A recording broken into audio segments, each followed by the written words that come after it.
back. And now I recognize the ranking member, Mr. Subramanyam, for 5 minutes. And thank you, Mr. Chairman. It's a very good conversation. I guess, Ms. Oakley, your report came out today, and I'm very interested in some of the findings here, especially this iterative development approach and trying to reform how we procure things at DoD. I guess I'm going to try to summarize kind of what's been said, which is right now the DoD has a lot of money, but it spends that money in a way that's not very agile. It sometimes buys technologies or products but the acquisition process takes so long that by the time they receive that product, it may be obsolete because of how fast things are changing. In other cases, as Mr. Snellgrove mentioned, small businesses really don't want to work with the DoD or have trouble working with the DoD because the process is so cumbersome. Ms. Bodner mentioned some of that as well.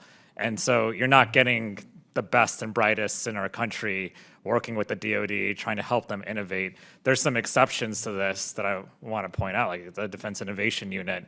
But that's a workaround, as Ms. Oakley mentioned. That's not necessarily the norm at the DoD.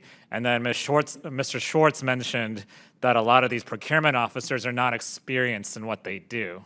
And that a lot of times they're just sort of, sometimes literally helicoptered in, thinking they're going to be doing something else, and then they end up being the acquisition person, and then they leave and do something else, and a new acquisition person comes in too. And in the meantime, a lot of the IT and tech people, we seem to be losing them. And so I think that's sort of the summary in my head of what's going on here. But this certainly can't be, I'm new here, so this is my first term.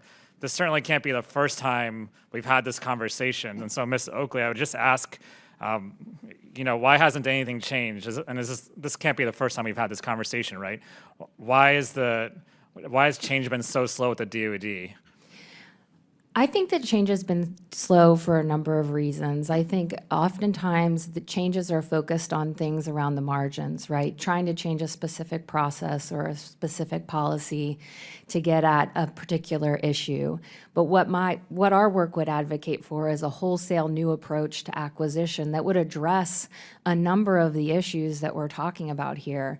Having an iterative development approach opens you up to businesses that you would never be able to work with before because they don't want to work in DoD's long linear acquisition processes with all the bureaucratic hurdles that they have to go over. But an iterative development process opens them up to a new world. I think the other thing that's important to note is that the prior long linear acquisitions that we've had in the past have maybe been okay for the threats that we've faced over the past several decades. That's different now. We're in a new world where technology is evolving very quickly and the threat is changing and we're facing peer competitors. That's all a new world, and that requires new problems, though? New problems, yeah. I mean, the past 10 years, you would say? Yeah, I would say it's new problems and new opportunities, right? Okay. The pace of technological change is stunning right now, and being able to seize on those opportunities is something that DoD needs to be able to take very seriously. How much money, this is for anyone, how much money do you think we could save by fixing DoD procurement, like ballpark, you would say? I think you could save hundreds of billions of dollars. I mean, just our work on weapons systems alone, where we point out cost and schedule overruns for these programs every year in our annual weapons assessment, would really point to the fact that if we got more efficient and effective at providing capabilities to our warfighter, we would save a significant amount of money and avoid a lot of the waste in the system that we have right now. And I would say 3 points about that question. The first one is I would say we can at least save 10% if you want to talk actual dollars, right? But I want to make 2 other points. We would get things faster. We get them into the field faster. That sometimes is more important than some of the cost savings.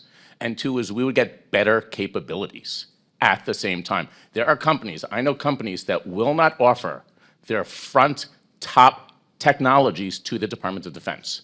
They'll sell them the 2nd or 3rd generation technologies, but not the 1st.